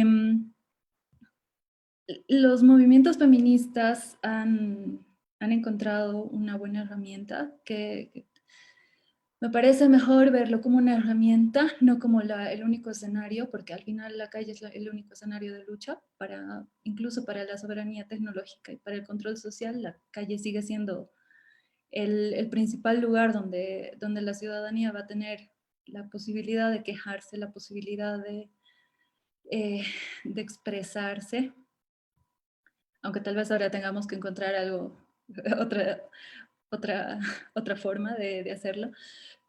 Pero entonces hay comunidades fuertes en todos los movimientos feministas en Bolivia, que hay muchos, tienen una página web, tienen iniciativas, pero lo utilizan solo como canal, ¿no? Es complicado porque también las mujeres están luchando contra el acoso en las redes, contra el mansplaining, contra tantas realidades que al final son solo un espejo, tal vez una forma de ver la realidad global en algo muy concreto. Entonces, estamos tan ocupadas luchando para que nuestras hermanas no mueran, que tal vez no estamos trabajando lo suficiente, aunque claro, hay comunidades igual que analizan los algoritmos, por qué los algoritmos pueden ser machistas, por qué se sigue reproduciendo todo lo que el mundo, el machismo del mundo, la estructura en Internet de la misma forma. Entonces, la tecnología como herramienta es útil siempre, pero la lucha nunca va a terminar acá, ¿no? Entonces, creo que es solo un pequeño paso. Muchísimas gracias, Naira. Pregunta para Francisco. Hablabas de la relación ciudadanos-Estado. ¿Crees que tenemos que desconfiar del gobierno actual y del uso que pueda estar haciendo de los datos, ¿no? Y hay muchas preguntas relacionadas a cómo el gobierno podría usar nuestros datos. ¿Qué opinión tienes desde la perspectiva política? Es otra vez una pregunta bien compleja, ¿no? Creo que como ciudadanos, como ciudadanas, no podemos escoger si confiamos o desconfiamos, ¿no? Toda relación, más si es con el Estado, está cruzada por la desconfianza, ¿no? Y de hecho, Bernard Mannen, en su libro La democracia de audiencias, no me acuerdo si es el nombre correcto, plantea que lo importante es que esta desconfianza adopte un cariz positivo, ¿no? Porque puede adoptar un cariz negativo que vaya bloqueando la toma de decisión y que bloquee la relación Estado-sociedad, Estado-ciudadanía, ¿no? Pero también la desconfianza, y más con las tecnologías, puede adoptar un cariz positivo que te lleva a la conformación y a la creación de bienes públicos, como por ejemplo mecanismos de rendición de cuentas, y eso funciona a todo nivel, ¿no? Entonces, si yo, por ejemplo, en los ejemplos que di al principio, cuando arrancamos este espacio, daba el ejemplo de los respiradores artificiales o daba el ejemplo de la aplicación Bolivia Segura, donde la ciudadanía deja su información. Y la pregunta es, ¿debería dejar mi información o no? ¿No? Y ahí la respuesta del Estado debe ser construir los mecanismos necesarios para dar la confianza necesaria para que el Estado y la ciudadanía puedan interactuar. Entonces, no hay una llave mágica, no hay una respuesta absoluta, sí o no. Es una construcción y es una construcción además de prueba y error, ¿no? Porque no hay recetas, hay que construir estas relaciones de confianza, estos bienes públicos, mecanismos de rendición de cuenta, que al final terminen en un uso y en una gestión de la tecnología que beneficien la capacidad de agencia no solamente de la ciudadanía, sino también del Estado, ¿no? A través de la administración de la propia información que la ciudadanía puede estar proporcionándole, ¿no? Entonces, creo que respondiera así, muy concretamente. No podemos decidir si confiamos o desconfiamos. La desconfianza está, lo importante es que adquiere un cariz positivo, que nos lleva a la construcción de bienes públicos y que esa construcción de bienes públicos, cuando hablamos de tecnología, debe construirse en función de un horizonte que debe ser la soberanía tecnológica. Entonces debemos discutir los contenidos, los alcances de la soberanía tecnológica, ¿no? Eso es. Fantástico. Nos quedan 7 minutos y quiero terminar con una pregunta muy general a todo el panel, y es si lo digital es de quien lo usa, ¿no? Y quiero empezar con Leslie. Por favor, nos queda muy poco tiempo, así que una conclusión de lo que hemos venido hablando. Si lo digital es de quien lo usa. Ok, ya. Aquí está. Pues yo creo que con toda libertad llegan muchas responsabilidades. Yo, bueno, cuando me hablas un poco del tema digital y del tema de pertenencia, pues creo que el primer paso en este mundo digital es un poco hacia la seguridad de la identidad y sobre la seguridad de nuestra, lo que se llama identidad digital, sobre todo lo que nosotros compartimos, sobre realmente nosotros somos conscientes de lo que estamos propagando por ahí, por las redes sociales, por los medios y demás, pues creo que ahí es la responsabilidad súper grande de que cada uno sea responsable de los datos que comparte, con quien los comparte. Y pues también es una época muy, muy bonita en el que uno no es solamente consumidor de lo que ve desde el internet, por ejemplo, sino también que puede ser creador, puede crear sus contenidos, puede compartir conocimiento, puede hacer un montón de cosas. Y pues como he visto mucho en los disclosures de las redes sociales, de que lo que subes pues a esa plataforma ya no es tuyo. Entonces creo que también hay que ser conscientes por ese lado. Aunque depende mucho de las utilidades finales, por mi lado es más compartir conocimientos, experiencias, etcétera. Y pues lo subo a Medium, lo subo a YouTube y aunque creo que es mi contenido, pues ya está en la plataforma de ellos y si es para conocimiento de todos, está bien. Entonces creo que hay que ser muy, muy conscientes de qué estamos haciendo, dónde lo estamos subiendo y cómo lo estamos compartiendo y pues de eso va a depender la respuesta. Gracias, Leslie. Gustavo, ¿qué opinas?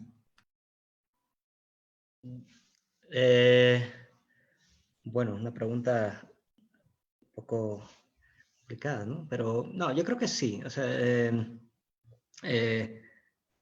tú eres dueño tú lo produces, lo digital, lo que está en las redes, en internet, y bueno, creo que sí eres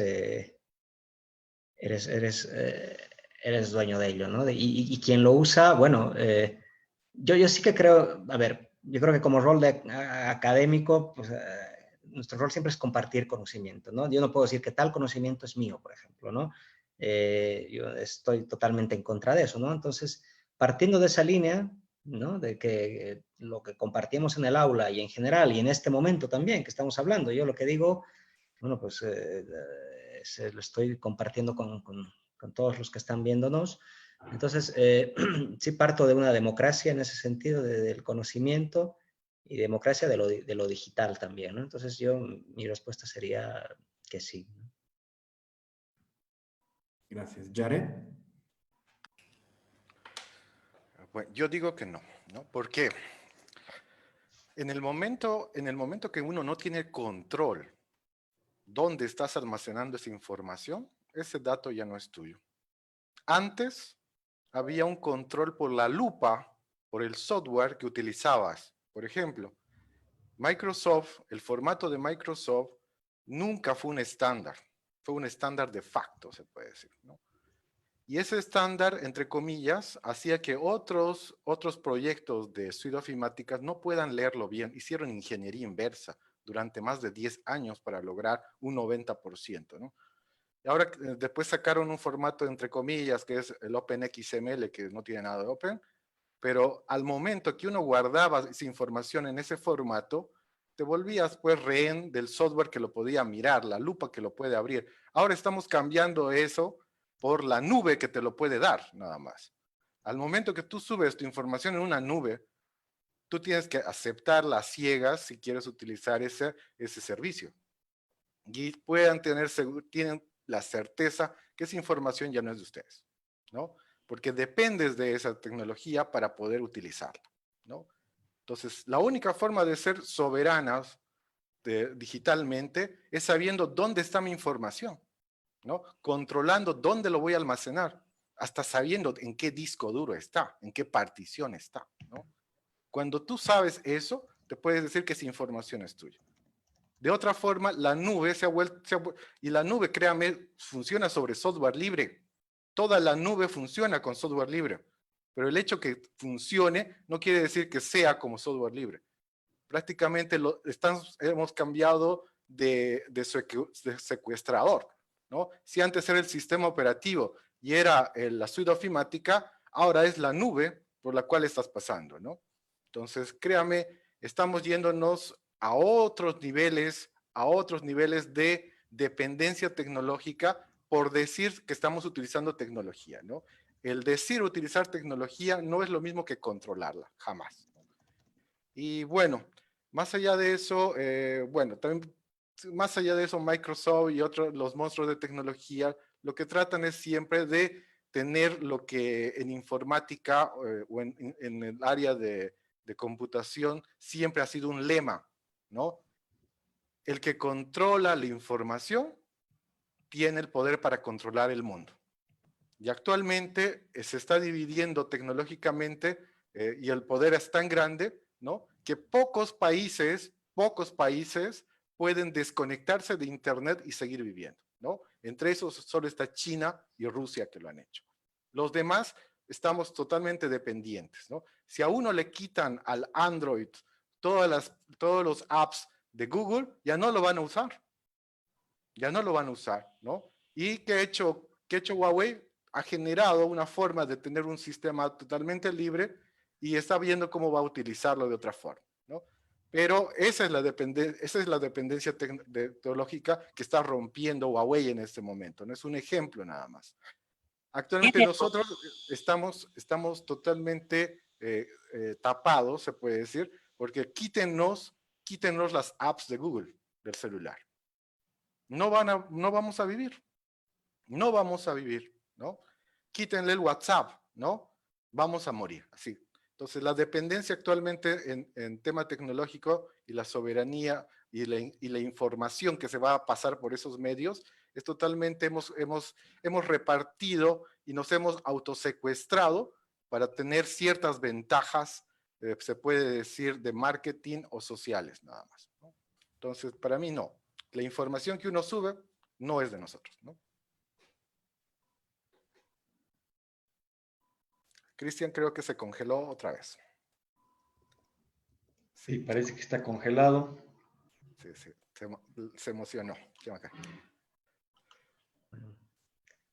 Creo que Sí, ¿a quién le tocaba? alguien. Sí, ¿a quién le tocaba? Pancho, dale tú. Dale, Naira, yo continúo. Dale. Ya, gracias. Nos pasaremos la bolita, es porque no está el Cristian. Sí, sí. Acá en el chat está el Boris Kozikanki, que trabaja igual en el Estado, si no me equivoco, que dice que lo digital es del que tiene el soporte. Eso es lo que pasa ahora, ¿no? Es lo que acaba de explicar Jared. Y, pero al final el Internet, la tecnología, es una construcción colectiva. Han sido muchas personas las que han intervenido en esta construcción. Es un conocimiento universal y entonces debería pertenecer a la humanidad, debería pertenecer a la gente, debería pertenecer a quien la usa, ¿no? Que es lo que siempre defiende mi amiga Natalia. Entonces yo creo eso, que no es, en este momento lo digital es de quien tiene el soporte, pero no debería ser así. Gracias, me caí por un ratito. Francisco.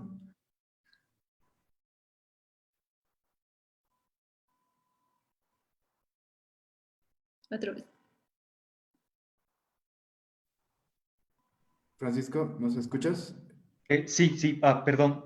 A ver, la tecnología es de quien lo utiliza.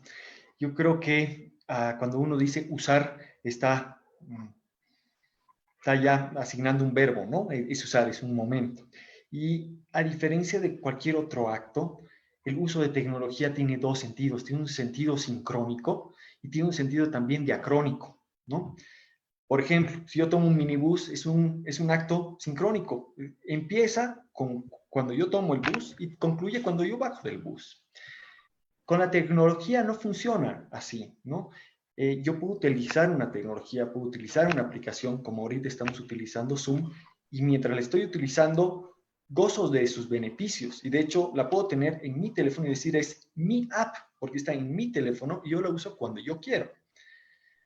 Entonces, en el sentido sincrónico, ¿no? En el beneficio inmediato que te aporta una tecnología, yo creo que la tecnología es del usuario, ¿no?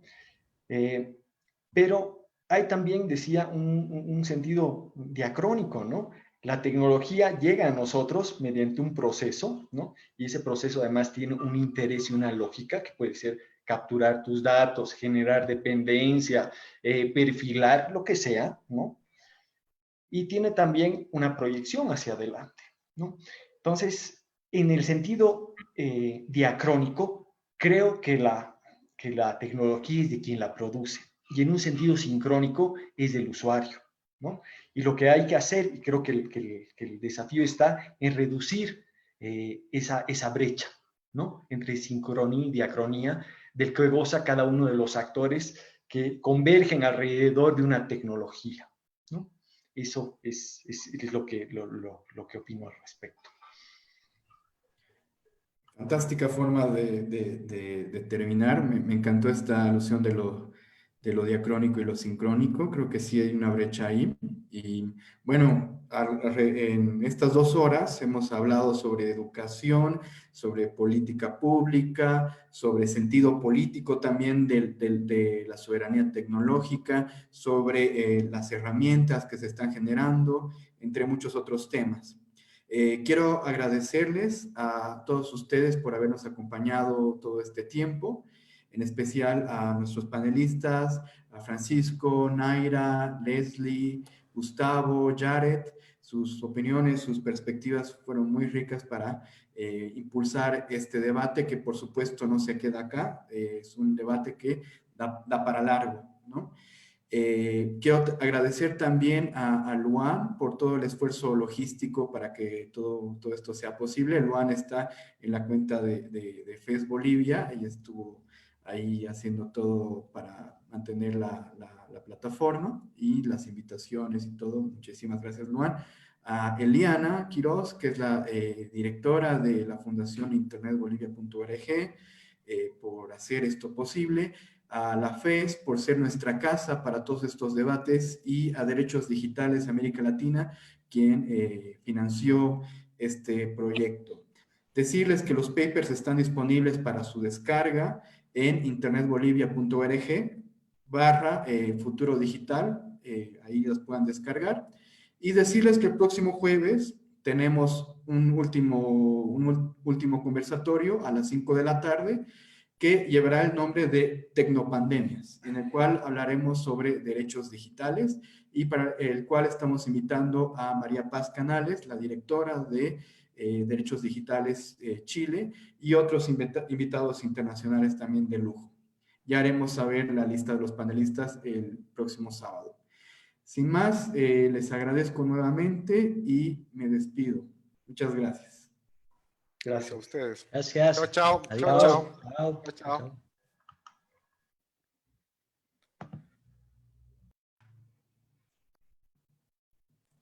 Nos vemos. Chao, chao. Francisco. Chao, muchas Chao, gracias. gracias a todos. Chao, chao. Riquísimo el panel. Ujú. Nos vemos, gracias. Chao, chao. Gracias, Hasta la próxima. chao. Adiós, chicos.